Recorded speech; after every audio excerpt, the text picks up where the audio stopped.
All right, thank you so much, everyone, for joining us. I know it's post-lunch, so if for some reason you do get tired, I will take a selfie with you for fair warning, so just remember that. So today we're talking about B2B content marketing. So my name is Escobedo. I'll be joined later by Oliver Arscott. So a little bit about me. So I've been fortunate to train and advise Fortune 500 companies on their content strategy. I'm also the author of the book Asian Growth Stories. Now, because we want this session to be as interactive as possible, if you have any questions, if you have any thoughts, feel free to shout it out. All right? All right, I got one person involved. Okay, wonderful. Let's get started. So the first thing when it comes to B2B content marketing to be asking is why? Why content marketing? You know, your CEO, your leadership team might be asking you, if you're not already doing it, why more content marketing? Why invest our resources, our time and money into content marketing? So to answer that question, whenever I'm trying to get a CEO to buy into content marketing, I have one slide. And on that one slide, I take them through the marketing funnel. Pretty easy to understand, even if you don't come from a marketing background. And I'll say, look, this is what we plan to achieve. Here's the KPIs based on each stage of the funnel. Because really all they care about is the bottom, the conversion. How is this going to generate revenue? How is this going to generate profit for organization? But it's also important they see the flow. For example, if revenue is off, but you're still getting a ton of traffic, then there still could be a correlation that you can improve that. So this really helps simplify the process. Have that one pager and says, this is our plan, this is what we hope to achieve, and then just have that conversation. Now, the next question you might be asking yourself is how?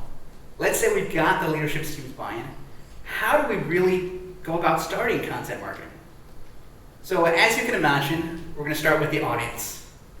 Now, I know it sounds very common sense, but you'd be surprised how many organizations don't really have a clear understanding of who their audience is. And your audience could be a bunch of different stakeholders. It could be your employees, it could be your partners, it could be your customers. But for the sake of this session, we're going to be talking about your customers. When we talk about customers, we're talking about two different types of customers. The first type of customer is your existing customers. So I always say, follow the money. No, I'm not talking about a drug cartel movie.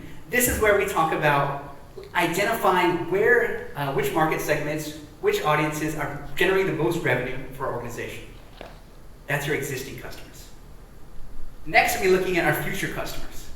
So our future customers, we'll be looking at all the incoming inquiries, and all the inbound leads, and seeing what kind of geographies, what kind of audiences are driving that future customer. Now, in addition to doing kind of online research, who else might we speak to find out more about our audience? Two different departments in an organization. Any guesses? Sales, yes, that's one. What was the other one? Tech support, yes. I was going to say, who do you call when you are angry and you have a complaint? Yes, customer service or tech support. So the reason I advocate reaching out to both of these, because they have the most interactions with your audience. They can give you a whole wealth of information in terms of why they buy from you, why people don't buy from you. And they're a lot of times more connected than, say, the marketing and comms people. I'm a marketing and comms guy, and I can tell you that the salespeople, they know the audience very well. So we're thinking about how. Let's say we've identified the audience, we know a little bit more about them. The next step is to create valuable content. Now, what do I mean by valuable content? A lot of times as marketers, we try to make it very complex, very sophisticated. But I just like to use this very, very simple diagram to really get to the heart of what is valuable content for our audiences. So obviously it should be relevant to our customers. That's pretty much a no-brainer. We talked about it being relevant to our existing and future customers. It should be interesting, shareable, and followable to your audience, not necessarily you. A lot of the times brands think what is interesting to them, but do you think your audience really cares about what the brand wants? Not really. And so for interesting and shareable, there's a couple tools you can use, one of which is BuzzSumo, to really identify what people are sharing. Another is answerthepublic.com. So answerthepublic.com is a really cool tool if you haven't heard of it. You just plug in a keyword, and it'll give you the most commonly asked questions around a particular topic. A lot of the times, content marketing, the basis of it is just answering simple questions. And in order to identify those questions, you can obviously talk to your customer service and sales team, but you can leverage online tools like BuzzSumo or AnswerThePublic.com, both of which are free or freemium. I love free stuff, and I advocate that here. So that's on the second sphere. The third sphere is really what is going to lead to sales. Because at the end of the day, a lot of us are not running a nonprofit organization. Even if you are, you're still looking at donations. So what is going to drive sales? And a lot of the times, brands get very excited because they have this campaign, this content that's relevant to the customers, interesting and shareable, has nothing to do with the business. And so that's fine if you are trying to go back to, say, the awareness stage. You're trying to reach a larger audience, and the correlation to your business is slightly lesser. But as you move further down the funnel, you need to clearly understand the link between the content you're creating and the impact it's going to have on the organization.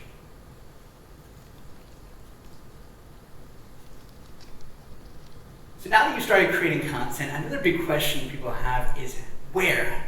Where do I put the content? Which channels should I be on? And it feels very much like that. So I would say that, once again, start with your audience. Ask them what channels they're on, what type of content they're consuming on that channel. Another thing you could do is leverage a model called PESO. So it's paid, earned, shared, owned. By paid, we'll be talking about, your sponsored ads, boosting posts. Earned, we'll be looking at your media relations, blogger relations, investor relations. Shared, we'll be looking at, so your influencer engagement, if you're co-creating content with your partners. And then owned at the bottom is obviously all your own channels. So your website, your newsletter, your social media platforms. Now, one of the advantages of doing this is really to get more bang for your buck. Because a lot of the times I see clients that put out together this white paper, they spend tons of money, tons of time on it, and then they'll throw it up on their website and expect a ton of leads to come in.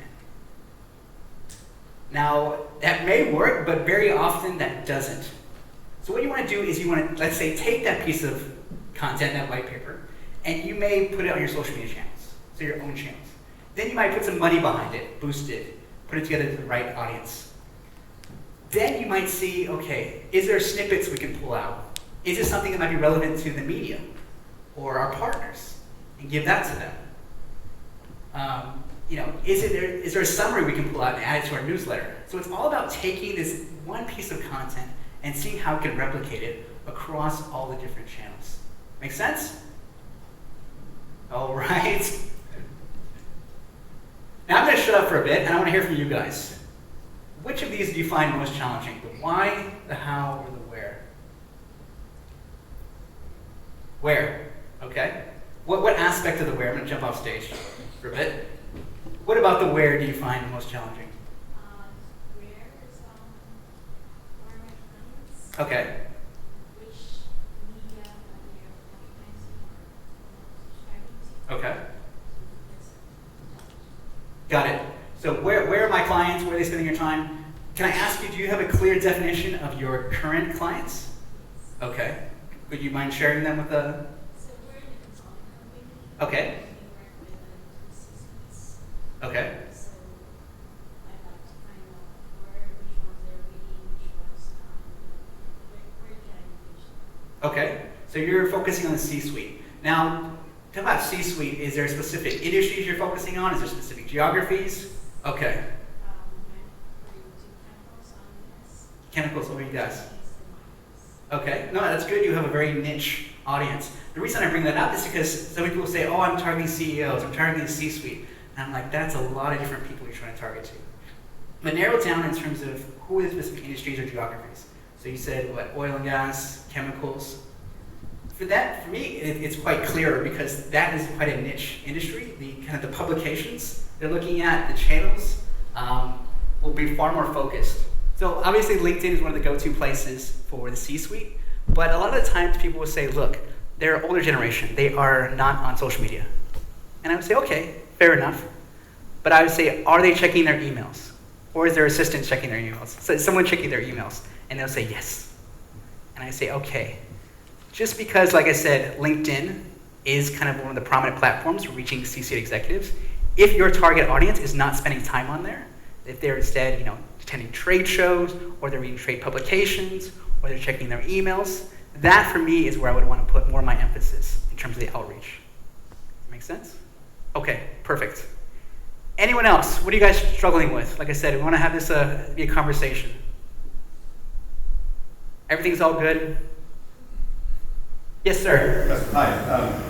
My name is Joseph Cheney. I'm co-founded a thought leadership and content marketing firm based in Hong Kong. Okay. And we do tailor-made sort of thought leadership campaigns for large financial institutions. One of the challenges we have is we can sell that for a really intense campaign on, say, China's Belt and Road Initiative, that a bank is wanting to promote its expertise in this area.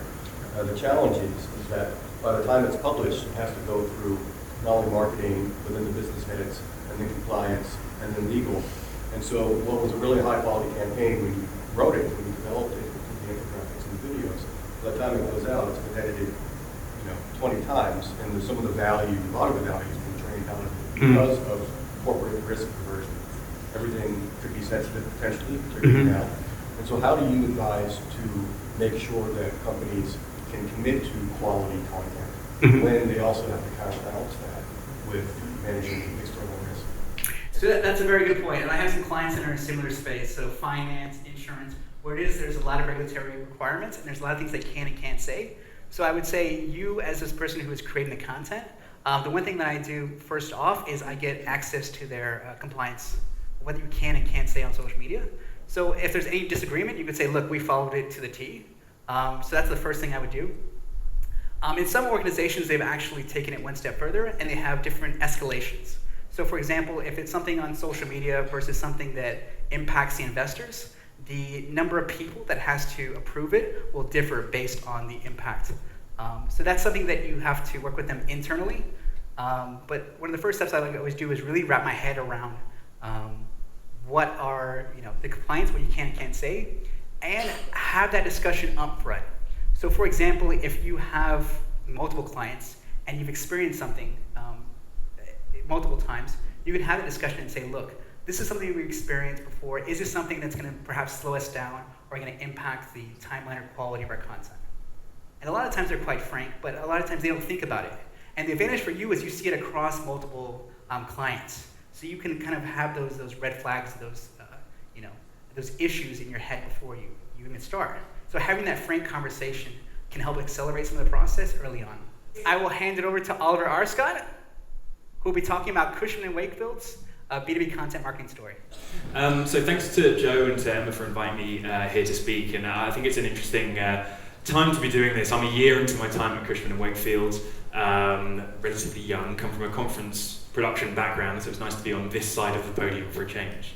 And interesting because Joe and I have been doing a fair amount of work together on the content marketing that we're doing at Cushman. Cushman & Wakefield are a big player in the real estate industry, commercial real estate, an industry that is maybe a bit of a laggard in some respects, particularly when it comes to some of the marketing initiatives we've been doing. But actually it's been nice sitting in some of the sessions this morning and hearing us all tackling the same sort of challenges. So it's a good opportunity to be here. When I joined Cushman & Wakefield, there were some interesting discussions early on about exactly where they were with the work they were doing. I came into the interview actually for the role, and I don't think they quite knew what a content marketer was supposed to do within the organization, was put within the communications team, but also had the social media part and a lot of the other channels as well. And not much of a thought around strategy, it was more around production. Which is maybe why I hired someone with a sort of editorial sort of background. In the interview, I talked quite a lot about CTAs, the importance of adding more CTAs to the content they were producing, and the question I had from the CMO at the time was, what's a CTA? Which made me nervous. For those of you who don't know what a CTA is, the call to action, and if you don't know what it is, that's fine, because you're only about 12 months behind where we were last year. So joining, I really was given as much freedom as I wanted to sort of do what I wanted to do. I think that's one of the benefits of being in a fairly new job role like a senior content marketer. was really just given the freedom to try stuff. And I think that's an incredibly important thing to do if you're hiring into these new roles like content marketing, is not trying to predefine what that role is going to look like. Hire someone who's good and then give them the freedom to experiment, to try. I wanted to start at the top of the funnel. Joe talked very well about what that funnel looks like. We've already seen several funnels today, or straight lines and other ways that people have drawn that. But starting at the top, and the reason I did that was Cushman & Wakefield has some major competitors, JLL, CBRE, Knight Frank, who spoke earlier, did a fantastic job, who all are offering a fairly similar service range. So we're full service, we're global, and that can make it very difficult to differentiate what you're doing from the market. A lot of the things that we offer, a lot of the services that we provide to our clients are based around our expertise. And for me, being new to the industry, that was really, really exciting. Because what are expertise? Expertise are fuel for content marketing, fuel for the stories that we want to tell around the services, the industries that we work in. So came into the business and started thinking about that content that we can create. We already had a great research team who were creating some fantastic reports. There was a very clear disconnect between that research team and the marketing team, which we can go on to talk about in a little while. But what I wanted to focus on was digestible content, blog content that we could create and that could be generated from within the business at pace. Getting people to write, as I'm sure you all know, is very difficult. I'm too busy, I don't know anything, I don't know what the trends are, I failed English at school, all these sorts of things, all the reasons why people won't sit down and write. So very quickly I decided that actually getting people to sit down and write wasn't going to be the way forward. So I created something internally called the SME 60. SME 60 subject matter experts, and they happen to be 60 of them. SME 60. And that group was generated from our C-suite for APAC and from our local marketing leads. And it was a nominated group. And I tried to make it like an exclusive club, creating this group of people who felt like they had won something, right, being elected to this group. And my brief to the C-suite and to the marketing leads was, don't just put your service line heads into this. I want your rising stars. I want people with something to prove, with a brand to build. Because that's one of the best ways you can get people creating is, I think one of the sessions mentioned it earlier, what's in it for them. And then we did some training. And it was about how do you generate this content. And one of the ways that we did that was, a couple of ways. Firstly, a simple form that they could fill in. What's a major challenge that your clients are facing? How can they solve this challenge? Using the services that we provide, maybe. What are the main trends around this challenge? What are maybe some ways that their competitors are dealing with that challenge? And you create a form that kind of creates a story in of itself. And obviously there's some legwork there for the marketing team to do in terms of turning those bullet points or their notes into a story. But I find once you get people writing, they suddenly forget that they're writing. And if it's around questions that you're prompting them with, that can be really, really helpful. The second way is just interviews, just sit down with people. So I did this with the head of office leasing for Indonesia. And we weren't getting much content from the Indonesian market. They were kind of quite old-fashioned in some of the stuff they were doing. And I sat down with her and I was like, look, just what are your clients saying? What are their big concerns? Oh, I'm not sure. And we had sort of a 20-minute conversation and I was about to hang up and she said, well, there is the new MRT project that is fundamentally transforming the face of offices in Jakarta. Well, that's a fantastic piece of content. Tell me more about that. And then we had an hour conversation where she was talking all about the impact that was going to have on where people were moving their offices to, which industries were where, what happens to the parts of the city that aren't served by that transport link. And that was a blog post, and that was one of our highest performing blog posts of the year.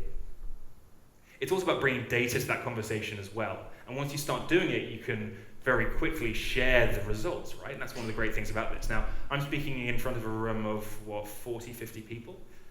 And that's typical for a conference, right, for a breakout session. And that's what our execs love going to. They love going to these things and standing here and delivering the Q3 message for the year and no questions, thanks, and off they go. in front of 50 people, and that content dies once it leaves the stage. They can spend the same amount of time that they would to prepare their slides and all the rest of it, sitting down, creating a blog post, working with us on a blog post, even just sitting down with me for an hour and doing an interview.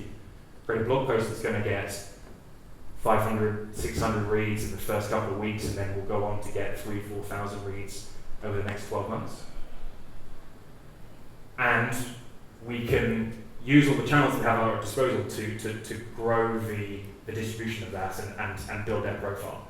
So a lot of this isn't actually about, we haven't even got onto distribution or anything like that. We're just talking about that internal mindset change of everyone being content creators, whether they think they are or not. Me coming from a background that has nothing to do with real estate, I'm never going to be the best person to speak about real estate. And one of the things when we start talking about channels like LinkedIn, which I know we're all interested in as B2B marketers, authenticity is so important on things like LinkedIn.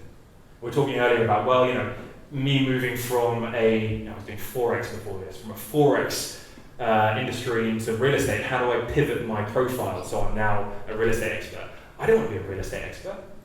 I want to be a content marketing expert. So you want to be growing your profile as that. So if I'm there writing blog posts about Indonesia leasing, people aren't going to believe me, but they will believe the head of office leasing for Indonesia. So getting it coming from them, yes, you can put it through your corporate handles and all the rest of it, but getting it coming from them is really important. So that content sourcing bit was really important for me, the discovery part. We went from 2 blog posts a month to 12 blog posts a month. We were growing our social channels to push that content out there. The second part then was working with our research team. Who here has, as part of their organizations, access to some sort of research function within their organization? So for those of you that do, or anyone who's partnering with anyone within the business to create content, taking a campaign mindset to that content is really, really important. And I came from quite a campaign mindset background, and I stepped into an organization where everything was ad hoc. We would get an email Monday morning at 9 a.m. from the head of research saying, we've just released a report, or we have a report, go to market, we want it to go today. It's not enough time to create a great social campaign, or to create video assets, or to arrange interviews, or all the rest of it. So it's about instilling discipline, it's about instilling process, and I think the best way to do that is to sit down early, to mandate that there is a timeline, and actually you can package it up, and this is something we're looking at doing at the moment. Having different service level or service packages that you can provide to the research team or anyone else who's producing content, saying how we as a function can support them in promoting that piece of content is a really good way forward. So you could have a silver, a gold, a platinum package, and you can have a time scale on that. So if you want the platinum package, you need to come to us 6 weeks before you want that launch date, and we can work together on all these assets, and here's what that platinum package involves. That could be a video and a client dinner, and it can be all the rest of it. Down to silver package, which could be some tweets and all the rest of it. But trying to have this campaign mindset, that discipline. And what that enables you to do is then the next bit, which is the measurement part. Because measuring the ongoing stuff is great, the blog posts that we're doing on a daily basis, but measuring campaigns, particularly campaigns for content that is going to be produced over and over again, like our quarterly reports, doing that ad hoc is not good enough because it makes it incredibly difficult to measure, because you're sort of throwing stuff at a wall and seeing what it sticks. With a campaign, you go, okay, last quarter we did this, here are the results, and here's where we're going to use the money this time, and that's where. One of the things we've been working on recently is our new website. So we're launching a website. It's a great opportunity for a content marketer to come in just as we plan a whole global multi-million-dollar project, revamping the website. The website is in an appalling state at the moment, the current one, so it's well past due. One of the things that I'm really excited about the new website is it's going to allow us to connect content together better. And it's also been an incentive to source new content. So we've been working a lot with service lines to produce case studies and produce all these other pieces of content that's going to be great for that funnel, further down that funnel. that's sort of the main challenge that we've been facing at the moment, and I don't know who else is dealing with this. You go, okay, I'm going to do the discovery bit really, really nicely. I'm going to have all these great blog posts and all this great research content, and it's all going to be really flashy, but where do we want people to go? We've got the tools. We've got Salesforce, we've got Pardo. We just don't necessarily have the content further down that funnel. You would have thought a year would be enough time to get all this in place. It's not. Trust me, when you get into a company this size, it's a multi-year project getting this done. But we're starting to see this ability where we can nurture. And I have a session later on in this room is going to kind of touch on these around creating nurture campaigns. Nurture is the next big step for us, but that's an internal education piece because I am surrounded by very traditional marketers. We were talking earlier about the difference between marketing and advertising. Surrounded by people who want a big splash and then haven't thought about the rest of it. I think one of the huge opportunities around content marketing is that next bit. Right? It's about having the right content for the right people and thinking, going back to talking about CTAs, right? So I mentioned CTAs earlier. It's about thinking about those CTAs. And that CTA can be dynamic or it can, depending on what piece of content you want to feed those people through to. But it's not just enough to be creating these pieces. It's been a good opportunity for us while the new website is built to be building out that full leadership piece. But now it's time to start moving down that funnel. So it's really a work in progress for us at the moment. It's been great working with Joe on the content for that new site. It's been great over the last 12 months building out this network of people internally who are now consider themselves content creators for the first time. It's been great actually thinking about how do we want our case studies to be looking. It's been great thinking about how can we define our service lines. We've got something like 20 different service lines. How can we define those on the new site? But we're right in the middle.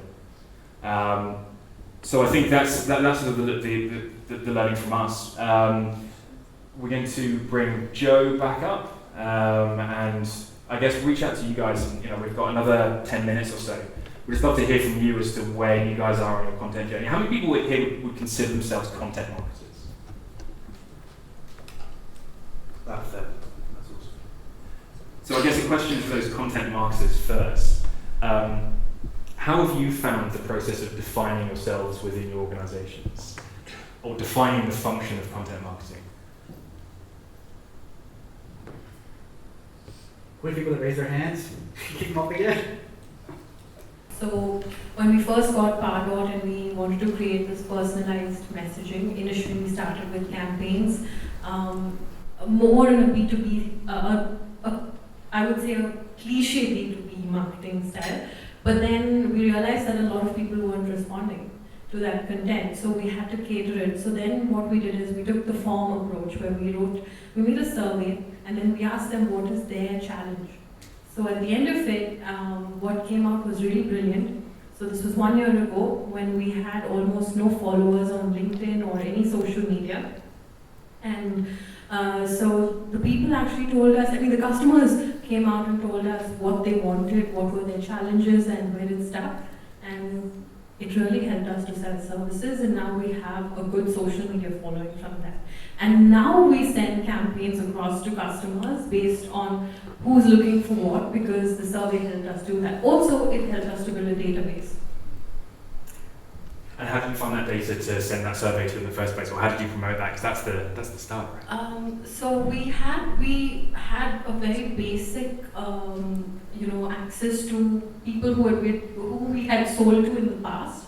And so the past 5 years of sales done in the company was collected, and we made that was a challenging task as well. So the first thing was figuring out who those people were, and then we started with that. And each customer who liked us actually recommended us to others, and that went on. So we could actually send the content across to new people through them. Yeah, so I think it's a very good point, and I love that you've done the survey to kind of find out what their challenges. I try to equate building relationships with customers the same way you would trying to find a partner. So for example, if you're dating someone, you're going to find out more about them, their interest. You're not going to just jump in and say, hey, look, we're going to go skydiving next week. You want to join us? When they're like, look, I actually just prefer reading books. So you're way, way off. So I love that you've taken that first step into really understanding the audience and then creating content for them, what's addressing their challenges. And then once again, I said, Very few organizations do that. They brainstorm all these ideas internally, and then the marketing comes to you and they say, okay, here's what we think might be interesting. But a lot of the times, as you rightly said, they will give you the content, they will give you their entire strategy for you. They will tell you their challenges, they will tell you what type of channels they like, or they will tell you the frequency they like, if you just ask them. So I think the lesson here is just ask your audience, have those frank conversations, and they will give you your entire content strategy for you. First of all, thank you guys for touching on something that's really the elephant in the room when it comes to considering content as core to strategy with customer engagement and their experience. Once we get past the navel gazing and pretending to set the agenda for your market as opposed to getting the outside in view, I think content is a whole continuum of different stages at which you want to be addressing people and your target audience. So your personas and the stages where they sit. And so your strategy really needs to come in from that understanding of who you're talking to, where they're at, and what's keeping them up at night. From our own experience, though, I think the addressable universe is an important factor. And from an Accenture point of view, a lot of our content strategy sits at the bottom of the funnel. Because we have an addressable universe of all of maybe 42 organizations across the region. And we're not about putting content out there that's just, broad brushing everybody and their aunt. It's more about really allowing the content to speak to people at their point of need. And a lot of that heavy lifting has to do with getting out there and under the skin of the people that you want to engage. And I think that's where the heavy lifting, and in that sense I might challenge the thought that was suggested earlier in the part of the day, where they talked about 80-20, where you spend 20% of the time building your content and 80% of the time getting it out there. We probably flip it on its head when it comes to the B2B market that we do. And I think what's interesting about forming strong partnerships with the service lines is the ability to target those pain points on quite a granular level. And I think the temptation is to come in and come from a more of an editorial writing background. I think I write very well, and I'll often write for the sake of writing. And I think that's a real issue that we have as creatives, is we want to create beautiful, either written or looking things, and actually then when you look at it within the framework of what you're trying to achieve, which is ultimately business goals, none of that has worked. Whereas if you're able to partner with someone and get something out that's maybe imperfect but at the right time, then I think that's far more valuable. So this is what I love about the flexibility of sitting down with a service line lead or an up-and-comer and going, what conversations have you had in the last week? And how can we create content based on that even if you're just pushing that over email to the person you just spoke to, saying, I really enjoyed our conversation, by the way, it got me thinking, and I wrote this little piece, would love to know what you think about that. That creates this kind of on-the-fly thought leadership that's far more personal, versus having someone sit down and go, so drones, which we've done, and I came in, the blog post that was published the day before I started was, I think it was just AI. It just said, the title was just AI. And it wasn't even about real estate, let alone any particular challenges. And that we're all guilty of that kind of thing. But the more we can make it, suitable to the velocity at which our clients are working, the more valuable it's going to be. Questions, Oliver. Sure. Also Night Frank. Very good. So I was wondering, what sort of format do your clients respond most to in terms of your content? And how did you get to that point where you understood that was the format that worked? I mean, is it the same approach, or do you really mix it up for each piece of content? Yeah, it's really interesting. I don't think we have a firm answer as yet. I think we're getting there. The challenge is that we've been producing a lot of content that people like for a long time. So we've got this Market Beat series, right, which I think all of us do. I think Nightframe may do something similar, which is quarterly statistics. And whoever gets to the market first with this data is typically picked up. And the trouble is, from a stats point of view, if you sat down cold and looked at them, you go, well, these are performing best, and they always have and they always will, because we're good, we get them out quickly and we push them out through all our channels and it's performing. In terms of the actual engagement, we're finding going niche is better. And what's exciting about real estate and what I think is maybe a trap that we fall into, or I've certainly fell into early on was going, we have this whole gamut that we can touch, right? So we can talk about retail in Australia, or we can talk about industrial in Indonesia and everything in between. Some of our best performing content is stuff like earthquake-proof buildings in the Philippines, or little pieces of content like that where not only are you winning from an SEO perspective, but also you're going somewhere where no one else is. One of the things, I was in our London office recently, and they've shifted tactic a little bit. So they used to do kind of what we did, where they would just go and say, what kind of content can we put out? And let's maybe do some SEO research, but we won't do that too hard, and we'll just go and see what the service lines are looking at. They've taken a really disciplined pillar approach to their content, where they map out at the start of the business year. They have a content advisory group, which doesn't have a single marketing person in it. It's just the service line leads and the C-suite. And they get together and go, what are the pillars on which we can compete and where we can add the most value to the conversation in the market. And then once they've defined those pillars and the sort of sub-themes within those, that then gets passed over to us for kind of fleshing out an ideation. I think that's an approach we'll probably take in APAC as well, is trying to move away from this sort of really broad brush approach where we're trying to compete everywhere with our content. I think we'll still do the really micro stuff that I was talking about earlier, where we're getting this kind of pieces of content from our service line leads, but I think we'll also trying not to be everywhere at once and trying to focus in on some core pillars where maybe like Frank or JLL or CBRE aren't competing or aren't producing a lot of content, and focusing in on those areas. And then using channels, LinkedIn is always better for us. We're really trying with Twitter, but LinkedIn is far better for us. And although it's more expensive for paid, we find that actually the quality we're getting through that is really good. So focusing on niches and then using LinkedIn. I think we're actually out of time, so thank you so much for that. Like I said, really appreciate you guys. If you have any questions for myself or Oliver, please feel free to come and ask. Otherwise, we really appreciate it. Thank you so much. Thank you.